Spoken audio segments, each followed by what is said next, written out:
পৃথিবীর মানুষের চরিত্র কেমন হবে। নবীজি তাদের জন্য, পৃথিবীর মানুষের জন্য মডেল বানিয়েছেন। আল্লাহ পাক নবীজিকে মডেল ওই গাছপালা, তরুলতা এবং পাক পাখালি নদ নদীতে যে পানিতে মাছ আছে, অথবা গর্তে যে পিঁপড়া আছে, অথবা অন্যান্য প্রাণী আছে, জঙ্গলে যে সমস্ত হিংস্র প্রাণী আছে, তাদের জন্য নবীজি মডেল নন। নবীজি মডেল হলেন মানব জাতির জন্য। এজন্য আল্লাহ রাব্বুল আলামিন বলেছেন, হুয়াল্লাযী আরসালা রাসূলাহু বিল হুদা হুয়াল্লাযী বাআসা ফিল উম্মিয়্যিনা রাসূলাম মিনহুম ইয়াতলু আলাইহিম আয়াতিহি ওয়া ইউযাক্কিহিম ওয়া ইউআল্লিমুহুমুল কিতাবা ওয়াল হিকমা ওয়া ইন কানু মিন ক্বাবলু লাফি দালালিম মুবিন। আল্লাহ রাব্বুল আলামিন সূরাতুল জুমআর ২ নম্বর আয়াতে বলেন যে, আল্লাহ তাআলা যিনি রাসূল সাল্লাল্লাহু আলাইহি সাল্লামকে পাঠিয়েছেন, তিনি পৃথিবীর কোন মানুষের কাছে শিক্ষা গ্রহণ করেননি। তার শিক্ষক ছিলেন স্বয়ং আল্লাহ রাব্বুল আলামিন। পৃথিবীর কোন মানুষের কাছে তিনি শিক্ষা গ্রহণ করে তাকে তার শিক্ষকের মর্যাদা দেননি। তার শিক্ষক হলেন কে? আল্লাহ, মহান আল্লাহ সুবহানাহু ওয়া তাআলা। এজন্য তাকে উম্মি বলা হয়। তিনি কেন এসেছেন? আল্লাহ রাব্বুল আলামিন বলেছেন, সবার আগে তিনি আল্লাহর দেওয়া কালামে পাক কোরআনুল কারীম মানব জাতিকে তেলাওয়াত করে শুনিয়েছেন। হযরত মুসা আলাইহিস সালাম থেকে শুরু করে পৃথিবীতে যত নবী রাসূল দুনিয়াতে পাঠিয়েছেন, সমস্ত নবী রাসূলগণ তাদের যেই রিসালাতের দায়িত্ব, দাওয়াতের প্রথম পদ্ধতি ছিল যে তাদের উপরে যে আনিত ওহী এবং যেই কিতাব আল্লাহ রাব্বুল আলামিনের পক্ষে দেওয়া হয়েছিল, ওই কিতাব থেকেই তেলাওয়াত করে করে মানুষকে শোনাতেন। এবং ইয়াতলু আলাইহিম আয়াতিহি, তেলাওয়াতের মাধ্যমে ওয়া ইউযাক্কিহিম, মানুষের মনকে আল্লাহর হুকুমে রাসূল সাল্লাল্লাহু আলাইহি সাল্লাম পবিত্র করে দিতেন। যেই মনের ভিতরে তাওহীদ ছাড়া শিরক থাকতো, রিয়া থাকতো, লৌকিকতা থাকতো, হিংসা থাকতো, অথবা পরশ্রীকাতরতা থাকতো, যে মানবিক যে সমস্ত খারাপ বদ অভ্যাস থাকতো, যখনই নবীজি সাল্লাল্লাহু আলাইহি সাল্লাম কোরআনুল কারীম তেলাওয়াত করতেন, আল্লাহ রাব্বুল আলামিন এই তেলাওয়াতের গুণে তাদের কানের ভিতরে যখন তেলাওয়াতের আওয়াজ যেত, সঙ্গে সঙ্গে আল্লাহ রাব্বুল আলামিন তাদের হৃদয়কে পবিত্র করে দিতেন। যেমনি ভাবে হযরত ওমর রাদিয়াল্লাহু তাআলা আনহুর হৃদয়কে আল্লাহ রাব্বুল আলামিন পবিত্র করেছেন, ঠিক কিনা বলেন? যখনই তিনি কোরআন তেলাওয়াত শুনেছেন, তার আগে তার যে অবস্থা ছিল, তিনি অগ্নি চক্ষু নিয়ে আসছিলেন এবং খোলা তরবারি তার হাতে ছিল। তার উদ্দেশ্য একটাই ছিল, যখনই আমি তাকে পাবো, সঙ্গে সঙ্গে দুনিয়া থেকে বিদায় করে দেব, বিদায় করতে এক সেকেন্ডও দেরি করব না। এই একটা প্রতিজ্ঞা নিয়ে তিনি বের হয়েছিলেন। যখনই তিনি তার মনের কণ্ঠে শুনতে পেলেন, তাহা মা আনসালনা আলাইকাল কুরআনা লিতাশকা, যে আমি আপনার উপর কোরআন এজন্য নাজিল করি নাই যে আপনাকে আমি বিপদগামী করব, আপনাকে আমি হতভাগা করব, আপনার দুর্ভাগ্য হবে, এজন্য কোরআন নাজিল করি নাই। বরং কোরআন নাজিল করেছে এজন্য কোরআন পড়বেন, আমল করবেন, আমি আল্লাহ রাব্বুল আলামিন সৌভাগ্য আপনার সাথে দিয়ে দেব, সুবহানাল্লাহ। এবং সকল প্রকার ভাগ্য সুপ্রসন্ন আপনার দিকেই হবে। যখন তিনি কোরআনের আয়াতটা শুনলেন, তার হৃদয় গলে গেল, অন্তর নরম হয়ে গেল। তিনি ভাবলেন যে এতদিন তো কত কিছুই শুনেছি, কত মন্ত্র শুনেছি, কত গণকের এভাবে বিভিন্ন কবিতা আবৃত্তি শুনেছি, উপন্যাস পড়েছি, দেখেছি, কিন্তু এত চমৎকার, হৃদয়গ্রাহী এবং অন্তর ছুঁয়ে যায় এমন তেলাওয়াত তো জীবনেও শুনি নাই। তিনি ভাবলেন এটা মনে হয় দুনিয়ার কোনো মানুষের তৈরি নয়। তিনি বললেন, আমাকে একটু দাও, আমি একটু পড়ি। তার বোন ফাতেমা বলল, যেহেতু আপনি অপবিত্র, আপনি কাফের মুশরিক, আর মুশরিকরা কোরআনের ভাষায় অপবিত্র, ইন্নামাল মুশরিকিনা নাজাসুন, নিশ্চয়ই সকল মুশরিক যারা আল্লাহর সাথে শিরিক করে, তারা এই শিরিকের কারণে অপবিত্র। আপনি ওযু করে আসেন, গোসল করে আসেন, তারপরে আপনাকে এই কোরআনের কপিটা দেব। তিনি কথা মেনে নিলেন। কেন মানলেন? তার কাছে এত ভালো লেগেছে যে তিনি ভাবলেন যে গোসল কেন, যদি আমাকে আরো কিছু করতে বলে তাও আমি রাজি আছি, তারপরে এই কোরআনের কপিটা আমি নিজের হাতে নিয়ে একটু পড়তে চাই। ঠিক তাই তিনি কত পবিত্র হয়ে আসলেন, তাকে শোনানো হলো।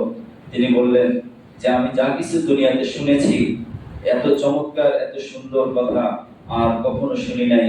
তোমরা আমাকে এক্ষুনি নিয়ে চলো, যাকে আমি হত্যা করার জন্য রওনা দিয়েছি, এখন তার সামনে আমার মাথা নত করে দেব। আমি পড়ে নেব লা ইলাহা ইল্লাল্লাহু মুহাম্মাদুর রাসূলুল্লাহ সাল্লাল্লাহু আলাইহি ওয়াসাল্লাম। অতএব মুহতারাম হাজিরিন, আল্লাহ রাব্বুল আলামিন এই পৃথিবীতে নবী রাসূল পাঠানোর উদ্দেশ্য একটাই, মানুষ যেন শিরকিয়াতের অন্ধকার থেকে তাওহীদের দিকে ফিরে আসে। আজকে আমরা যারা আল্লাহর ইবাদত করি, নামাজ পড়ি, রোজা রাখি, হজ করি, যাকাত দেই এবং বিভিন্ন দান সদকা করি, বিভিন্ন আমল করি, এই আমলের উদ্দেশ্য আমাদের একটাই থাকতে হবে, আমরা শুধুমাত্র খুশি করব কাকে? আমরা সন্তুষ্ট রাখবো কাকে? ইবাদত করব কার উদ্দেশ্যে? সিজদা করব কার উদ্দেশ্যে? এবং কাকে খুশি করার জন্য? একমাত্র আল্লাহকে খুশি করার জন্য। এটার নামই তাওহীদ, এটার নামই একত্ববাদ। দুনিয়ার কোনো মানুষ আমাকে প্রশংসা করুক অথবা না করুক, কেউ আমাকে ভালো বলুক অথবা না বলুক, সেটা আমার বিষয় নয়। আমার বিষয় হলো, আমার উদ্দেশ্য হলো, আমার আল্লাহ যদি আমার উপরে সন্তুষ্ট থাকতে পারে, আল্লাহকে যদি আমি রাজি করতে পারি, তাহলে দুনিয়ার মানুষ ছেয়ে যাবে। আমার আল্লাহ খুশি থাকলে এটাই আমার জন্য সবচেয়ে বড় সফলতা এবং কামিয়াবি। মুহতারাম হাজিরিন, এজন্য আল্লাহ রাব্বুল আলামিন পৃথিবীতে রাসূল পাঠিয়েছেন তাওহীদের পতাকা তলে মানুষকে একত্রিত করার জন্য। দ্বিতীয়ত, মানুষের অন্তরকে আত্মশুদ্ধি করার জন্য, পরিশুদ্ধ করার জন্য। আল্লাহ রাব্বুল আলামিন পবিত্র কোরআনুল কারীমে বলেন, ক্বাদ আফলাহা মান তাযাক্কা ওয়া যাকারা ইসমা রাব্বিহি ফাসাল্লা। যে সবচেয়ে বড় সফল কাম সে ব্যক্তি হলো যে তার অন্তরকে পরিশুদ্ধ করেছে, যে আত্মশুদ্ধি করেছে, যে তার হৃদয়কে কোরআনের নূরে নুরানি করেছে, ঈমানের নূরে আলোকিত করেছে, নবীজির মহব্বত সবার আগে যার হৃদয়ে স্থান দিয়েছে, আল্লাহর ভালোবাসা যার অন্তরে সবার চাইতে বেশি হয়েছে, আল্লাহ রাব্বুল আলামিন সে অন্তরকে শুদ্ধ করে দিয়েছে। অতএব কিয়ামতের দিন, বিচারের সময় যখন আমরা আল্লাহর সামনে দাঁড়াবো, আল্লাহ রাব্বুল আলামিন ওই অন্তরগুলোকে ডেকে ডেকে পাঠাবেন, তাদেরকে ডাকতে থাকবেন যে ইল্লা মান আতাল্লাহা বিকলবিন সালিম। আজকে কোন অন্তরকে আমি পছন্দ করব না, ওই অন্তরই আমার কাছে সবচাইতে বেশি প্রিয় হবে যে অন্তর পরিশুদ্ধ, যে অন্তরে হিংসা নেই, যে অন্তরে রিয়া নেই, যে অন্তরে অহংকার নেই, যে অন্তরে একমাত্র আমার সন্তুষ্টি ছিল। পৃথিবীতে যা কিছু সে করেছে একমাত্র আমাকে সন্তুষ্ট করার জন্য করেছে। আল্লাহ রাব্বুল আলামিন তাদেরকে ডেকে ডেকেই শুধুমাত্র সফলতা এবং কামিয়াবির দিকে, জান্নাতের দিকে তাদেরকে পাঠিয়ে দিবেন। সুবহানাল্লাহ। মুহতারাম হাজিরিন, তৃতীয়ত, আল্লাহ রাব্বুল আলামিন পৃথিবীতে রাসূল পাঠিয়েছেন ওয়া ইউআল্লিমুল কিতাব, যে কিতাব শিক্ষা দেওয়ার জন্য। আর কিতাব অর্থ কোরআন, যে কোরআনকে আল্লাহ রাব্বুল আলামিন দুনিয়ার মানুষের জন্য হেদায়েতের উৎস রূপে পাঠিয়েছেন। যে কোরআন আমাদের কাছে সবচেয়ে বড় নিয়ামত। নবীদের যে হাদিস আমাদের কাছে নিয়ামত। এই কোরআনকে শিক্ষা দেওয়ার জন্যই আল্লাহ রাব্বুল আলামিন প্রিয় নবী জনাব রাসূলুল্লাহ সাল্লাল্লাহু আলাইহি সাল্লামকে দুনিয়াতে পাঠিয়েছেন। আজকে আমরা যারা মুসলমান, ঈমানের দাবি করি, ইসলামের দাবি করি, মুসলমান দাবি করি, আমরা নিজেরাই জানি যে আমরা কোরআন কতটুকু পড়তে পারি, কোরআন শিক্ষা আমাদের কতটুকু হয়েছে, আমরা কতটুকু কোরআন জানি এবং সেই অনুযায়ী কতটুকু মানি। এটাই আমাদের আত্মপর্যালোচনা করা উচিত, ঠিক কিনা বলেন? নিজেদের মধ্যে নিজেরাই একটু জিজ্ঞেস করে দেখি, পৃথিবীতে কত নোবেল, নাটক, কত উপন্যাস, কত ডিগ্রি নিলাম, কত সার্টিফিকেট অর্জন করলাম, কত ট্রেনিং করলাম, কত কোর্স করলাম। যখনই কোনো কোর্স দেখি সঙ্গে সঙ্গে সেই কোর্সটা করি, যখনই কোনো ট্রেনিং সামনে দেখি সেটাই করি। স্কিল ডেভেলপের জন্য, নিজের যোগ্যতাকে আরো বাড়ানোর জন্য কত পেরেশান হয়ে যায়। কিন্তু আমি একজন অ্যাক্টিভ এবং প্র্যাকটিসিং মুসলমান, আমি একজন বাস্তবিক মুসলমান হওয়ার জন্য, হাতে কলমে আমি একজন খাঁটি মুসলমান হওয়ার জন্য কতটুকু আমি ট্রেনিং করেছি, কতটুকু আমি শিক্ষা লাভ করেছি। কোরআনের সূরা ফাতিহা থেকে সূরা নাস পর্যন্ত 114টি সূরা রয়েছে, 6666 বা তার চেয়ে কম বেশি আয়াত রয়েছে। এই যে কোরআনের প্রত্যেকটা শব্দ আয়াত এবং প্রত্যেকটা কথা এটা কি পশুর জন্য না মানুষের জন্য? কাদের জন্য? কোরআন আল্লাহ রাব্বুল আলামিন নাযিল করেছেন মানুষের জন্য। আর কোরআনের হক সবার আগে মানুষ এই কোরআনকে শিখবে, কোরআনকে শুদ্ধ রূপে শিখতে হবে, কোরআন তেলাওয়াত এবং কোরআন পাঠ হতে হবে প্রিয় নবীজি সাল্লাল্লাহু আলাইহি সাল্লাম যেভাবে পাঠ করেছেন, সাহাবায়ে আজমাইন রিদওয়ানুল্লাহি তাআলা আলাইহিম আজমাইনকে যেভাবে শিক্ষা দিয়েছেন, ঠিক সেভাবে কোরআন পাঠ করতে হবে। এবং কোরআন পাঠ করার মাধ্যমে কোরআনে যা কিছু আছে সেই অনুযায়ী নিজে আমল করতে হবে। আর আমলের মাধ্যমে আল্লাহ রাব্বুল আলামিন যেহেতু পৃথিবীতে আর কোনো নবী রাসূল পাঠাবেন না, এই কোরআনে যা কিছু আমি শিখছি, যা কিছু আমল করছি, সেটা অন্যের কাছে বা অন্য ব্যক্তির কাছে সেটা পৌঁছে দিতে হবে, সেটা দাওয়াত দিতে হবে। এই দায়িত্ব আমার আপনার প্রত্যেকের সমানভাবে দিয়েছেন আল্লাহ রাব্বুল আলামিন, ঠিক কিনা বলেন? প্রিয় নবীজি সাল্লাল্লাহু আলাইহি সাল্লাম নিজেই বলেছেন যে আমি তোমাদের মাঝে এই কোরআন এবং সুন্নাহ রেখে গেলাম, এটাকে যতক্ষণ পর্যন্ত তোমরা আঁকড়ে ধরে থাকতে পারবে, যতক্ষণ পর্যন্ত এটাকে তোমরা নিজেদের সবচেয়ে আপন করে নিবে, পৃথিবীর কোন শক্তি তোমাদেরকে পথ হারা করতে পারবে না, কোন শক্তি তোমাদেরকে পথ ভ্রষ্ট করতে পারবে না, কোন লোভ তোমাকে প্রলুব্ধ করতে পারবে না, কোন লোভ তোমাকে নষ্ট করতে পারবে না। সকল লোভ এবং সকল লালসার ঊর্ধ্বে তুমি থাকবে যখন তুমি কোরআন এবং সুন্নাহকে জীবনের সর্বক্ষেত্রে আঁকড়ে ধরতে পারবে, ঠিক কিনা বলেন? আল্লাহ রাব্বুল আলামিন প্রিয় নবীজি সাল্লাল্লাহু আলাইহি সাল্লামের মাধ্যমে সারা পৃথিবীর মানুষের কাছে ওয়াদা নিয়েছে, যদি তোমরা এই কোরআনকে সুন্দর করে তেলাওয়াত করতে পারো এবং কোরআনকে শিখতে পারো, সেই অনুযায়ী আমল করতে পারো এবং কোরআন যা কিছু বলেছে সেটা যদি মানুষের কাছে প্রচার করতে পারো, লান্তাদিল্লু, কখনো তোমরা পথভ্রষ্ট হবে না, কখনো তোমরা পথহারা হবে না, কখনো তোমরা গোমরাহ হবে না। যেহেতু কোরআন হলো হেদায়েতের আলো, এই আলোকে যখন তুমি নিজে নিয়ে নিবে, মানুষের কাছে শুনে নয়, নিজে বুঝে জেনে যখন তুমি ইসলামকে মেনে নিবে, তখনই পৃথিবীর কোনো পথভ্রষ্ট দল অথবা কোনো বাতিল দল তোমাকে প্রলুব্ধ করে তাদের দলে ভিড়াতে পারবে না। এজন্য মুহতারাম হাজিরিন, নবীজি সাল্লাল্লাহু আলাইহি সাল্লামের দুনিয়াতে শুভ আগমন ঘটেছে মূলত এই কোরআনের বাণী মানুষকে শেখানোর জন্য, কোরআনকে মানুষের সামনে উপস্থাপন করার জন্য। আমরা সেই কোরআন ছেড়ে দিয়েছি, আমরা সেই কোরআনকে মনে করি এটা শুধুমাত্র একটা পাঠের জন্য, এটা শুধুমাত্র তিলাওয়াতের জন্য, এটা শুধুমাত্র ঘরে সুন্দর করে বাঁধাই করে সুন্দর করে জুসদান বন্ধ করে এরপরে কাপড় বন্ধ করে এটাকে শোকেসে সাজিয়ে রাখার জন্য আল্লাহ তাআলা দিয়েছেন। এই দিয়ে আমাদের আর কোনো কাজ নেই, জুলকান নাউজুবিল্লাহ। অথচ বিষয়টা কি তাই? আমি যে ব্যবসা করব, আমি যে চাকরি করব, আমি যে কাজ করব, আমার জন্ম থেকে মৃত্যু পর্যন্ত প্রত্যেকটা কাজের সুষ্ঠু বিবরণ, সুষ্ঠু নীতিমালা এবং চমৎকার যেই করণীয় বর্জনীয় সব কিছুর সমাবেশ রয়েছে পবিত্র কোরআনে, ঠিক কিনা বলেন? সবকিছু আল্লাহ রাব্বুল আলামিন বলে দিয়েছেন, সেটাকে আমার সামনে রেখে আমি তালাশ করি, অন্য কোনো ব্যক্তির কাছে পরামর্শ নেই, অন্য মতাদর্শের কাছে যাই, অন্য ধর্মের কাছে যাই, অন্য জীবন দর্শনের কাছে আমি সাহায্য নেই। আমি কিভাবে সফল হব, আমি কিভাবে একজন ভালো ব্যবসায়ী হব, আমি কিভাবে একজন ভালো চাকরিজীবী হব, আমি কিভাবে একজন সফল মানুষ হব, কিভাবে আমি কিভাবে এইভাবে সফল হব, আমরা শুধুমাত্র এই চিন্তা করি অন্য মত নিয়ে, অন্যর কাছে গিয়ে বা অন্য মতাবলম্বীদের কাছে গিয়ে, কিন্তু কখনো ভাবি না আমার সমাধান তো আমার ঘরেই আছে, আমার সমাধান তো শুধুমাত্র এই 30 পারা কোরআনের মধ্যে আল্লাহ রাব্বুল আলামিন দিয়েছেন, ঠিক কিনা বলেন?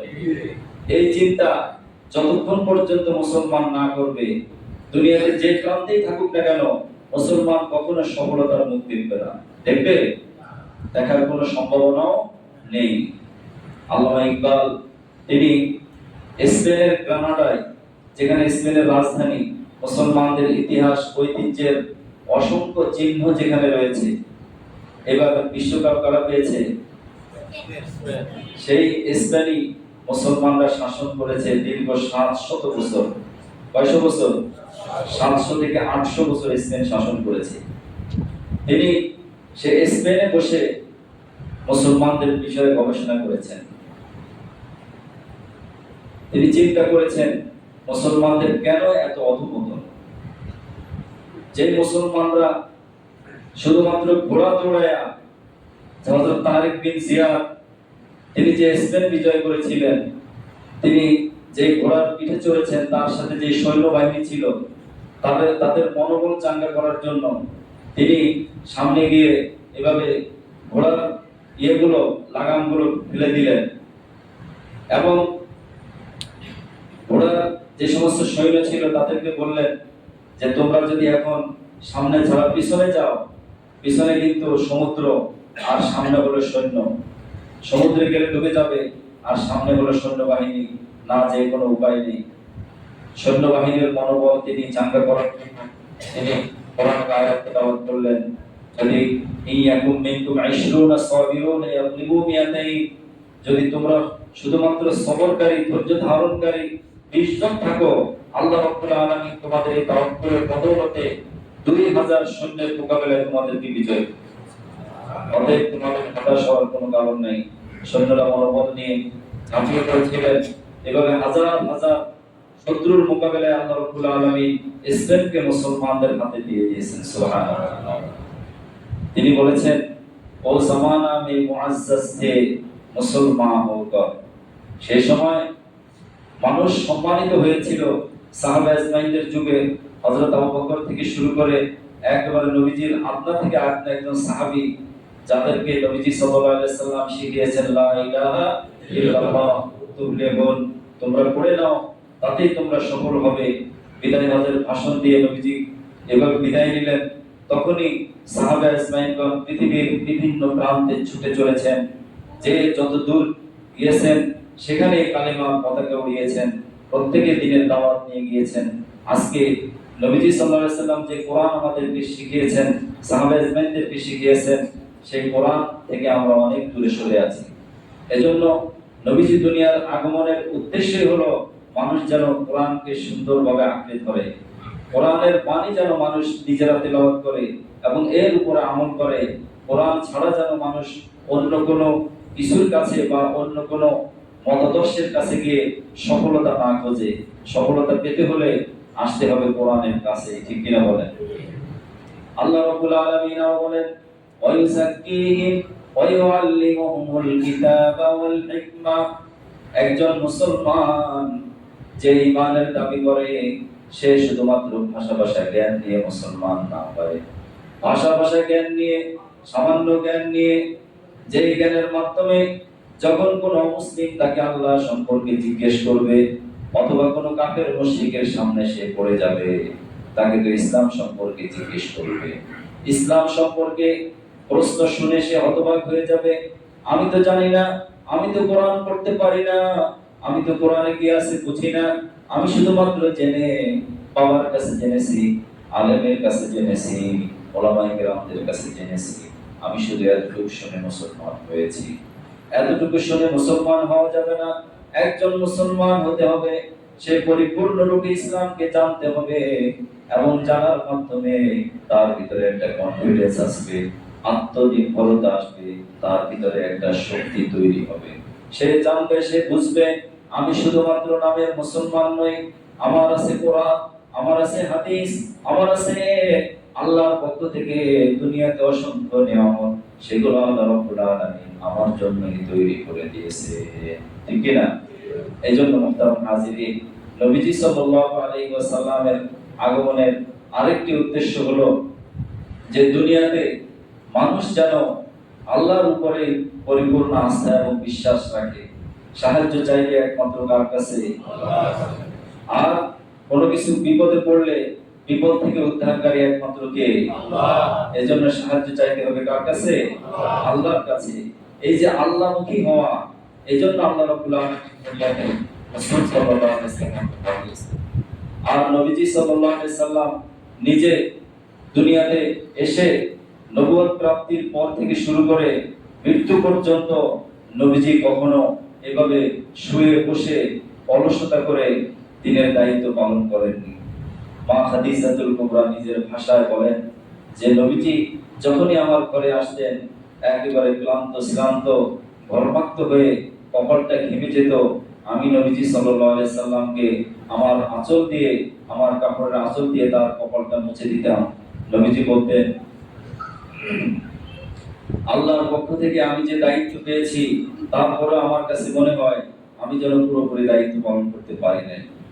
আল্লাহ রাব্বুল আলামিন নবীজিকে বলছেন যে লাআল্লাকা বাখিউন নাফসাকা আল্লা ইয়াকুনু মুমিনিন। হে রাসূল, আপনার চিন্তা এবং পেরেশান দেখে, আপনার হতাশা দেখে মনে হয় যেন আপনি খুবই চিন্তিত হয়ে পড়েছেন, আপনি হয়তো খুবই পেরেশান হয়ে পড়েছেন। আপনার পেরেশানি নেওয়ার কোনো কারণ নেই। আমি যতটুকু দায়িত্ব দিয়েছি আপনার সাধ্যমতো আপনি চেষ্টা করেন। আমি আল্লাহ রাব্বুল আলামিন রহমাতুল লিল আলামিন হিসাবে আপনাকে দুনিয়াতে পাঠিয়েছি। এজন্য তিনি শুধুমাত্র মুমিনদের জন্য রহমত নন, তিনি শুধুমাত্র মানুষের জন্য রহমত নন। আলামিন বলা হয় মাসে আল্লাহ, আল্লাহ ছাড়া পৃথিবীতে যা কিছু আছে সব কিছুর নাম হলো আলামিন। ঠিক কি না? আল্লাহ ছাড়া এই পৃথিবীতে যা কিছু আমরা দেখি অথবা না দেখি, জলে, স্থলে, শূন্যে, এভাবে গভীরে, সমুদ্রের গভীরে অথবা মাটির গভীরে, আল্লাহ ছাড়া যা কিছু আছে সব কিছু আলামিন।